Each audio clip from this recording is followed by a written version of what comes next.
صرف 20 منٹ کی گفتگو کے لیے تقریباً 12 مہینے کے اندر شہر بھاگلپور میں مقبول خطبہ میں سے جن کا نام آنے والا وہ عظیم لہجہ وہ کہیں اور کا نہیں بلکہ کیری کی کوکھ سے نکل کر خانقاہ رحمانی کے گرد و غبار کو سمیٹ کر شہر بھاگلپور میں مقبول خطیب کی لسٹ میں جس کا نام آتا ہے وہ عظیم خطیب ذی وقار حضرت علامہ مولانا فیض الحق مصباحی صاحب قبلہ سے میں گزارش کرتا ہوں وہ تشریف لا رہے ہیں.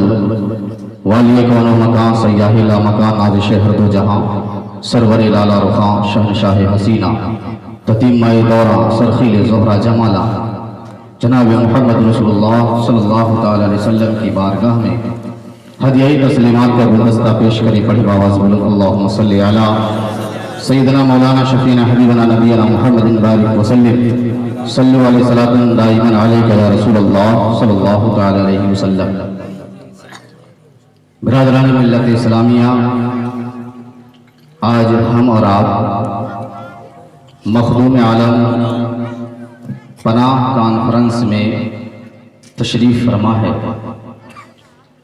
لیکن آج ہر نظر ڈھونڈتی ہے ہمارے مرشد کہاں ہے. آج ہماری زندگی ادھوری ہے کہ ہمارے مرشد کہاں ہے. آج جن ذات نے اس کیری شریف کو ایک نام دیا، ایک پہچان دیا، ایک نسبت دی اور ایک الگ اڑان دیا، وہی ذات، وہی ہستی، وہی وجود آج ہمارے درمیان ہے.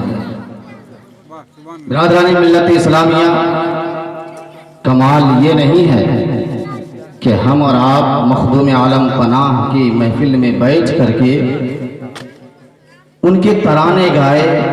کمال یہ ہے کہ مخدوم عالم پناہ نے جیسے زندگی گزاری ان کے نقش قدم پر ہم اپنی زندگی کو گزارنے کی کوشش کریں. برادران ملت اسلامیہ، اللہ کا شکر ہے کہ الحمدللہ جہاں مجھے موقع ملتا ہے ہم اپنی ٹاپک پہ بات کرتے ہیں.